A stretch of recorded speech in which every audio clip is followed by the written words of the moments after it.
Hai teman-teman, Assalamualaikum warahmatullahi wabarakatuh.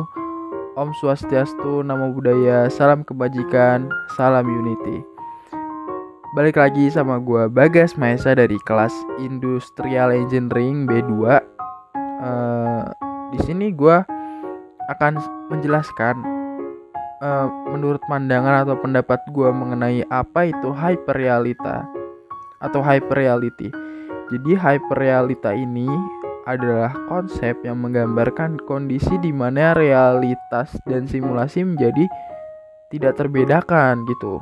Dalam istilah sederhananya, dunia nyata dengan dunia virtual ini menjadi sangat mirip sehingga kita tidak dapat lagi mana sih yang dunia nyata dan dunia maya itu. Jadi konsep hyperrealitas ini pertama kali diperkenalkan oleh filsuf dari Prancis bernama Jean Baudrillard dalam bukunya yang berjudul Simulacra and Simulation. Jadi ia berpendapat bahwa kemajuan teknologi ini, terutama dalam bidang media dan komunikasi, telah menciptakan dunia di mana representasi gambar, simbol, dan tanda telah menggantikan realitas itu sendiri. Jadi hyperrealitas ini mempunyai ciri-ciri sebagai berikut. Di sini ada 4 poin. Yang pertama, ciri-cirinya yaitu simulasi, hilangnya batasan, keterikatan, dan konsumsi.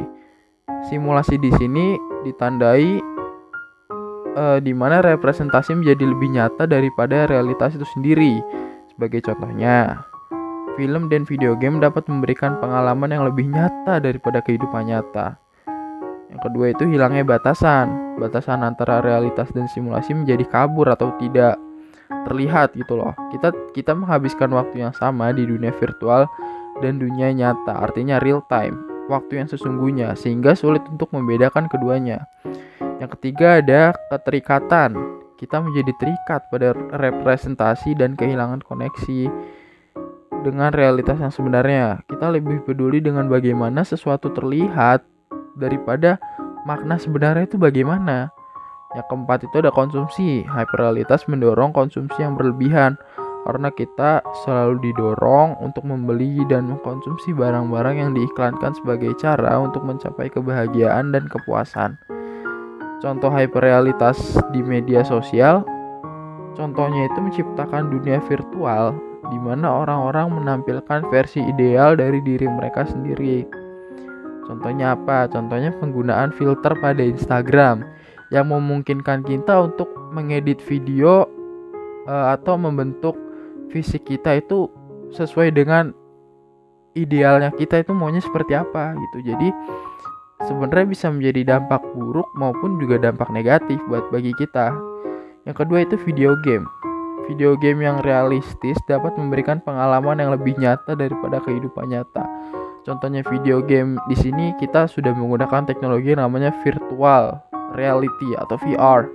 VR game itu memungkinkan kita untuk melihat bagaimana kenampakan nyata, seperti kenampakan nyata, padahal itu kan hanya sebuah gambaran atau representasi dari dunia maya saja gitu loh.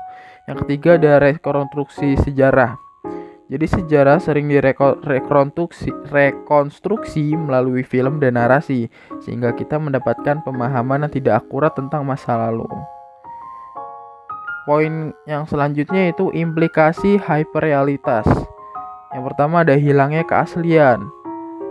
Ya tentu hyperrealitas ini mengancam keaslian dan keunikan kita di dunia nyata. Jadi kita ketika memakai dunia maya itu kita bisa bertindak sebagai orang lain atau bahkan jauh sifat kita berbeda dengan yang ada di dunia nyata dengan dunia maya. Yang kedua itu ada manipulasi. Simulasi dapat digunakan untuk memanipulasi persepsi dan perilaku. Nah, yang tadi sama ada kaitannya dengan poin pertama, pasti menimbulkan sesuatu yang berbeda atau bertolak belakang dengan sifat asli kita yang ada di dunia nyata dengan di dunia maya.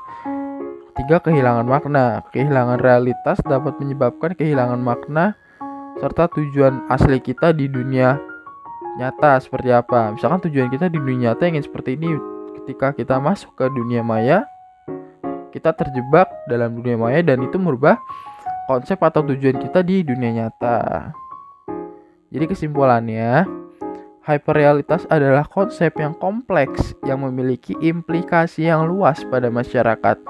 Dan kita penting untuk menyadari hal itu, berupa dampak hyperrealitas pada persepsi kita dan untuk menjaga hubungan yang sehat dengan realitas yang sebenarnya. Jadi, teman-teman jangan sampai lupa ketika memainkan dunia maya kita harus memberi batasan. Memberi batasan itu tujuannya agar kita juga fokus pada apa yang ada di dunia nyata ya tentunya kan.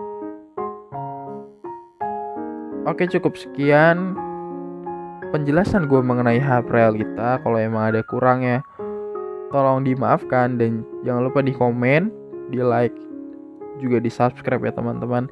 Jangan lupa jadikan kolom komentar itu sebagai kolom diskusi kalian juga. Bye bye.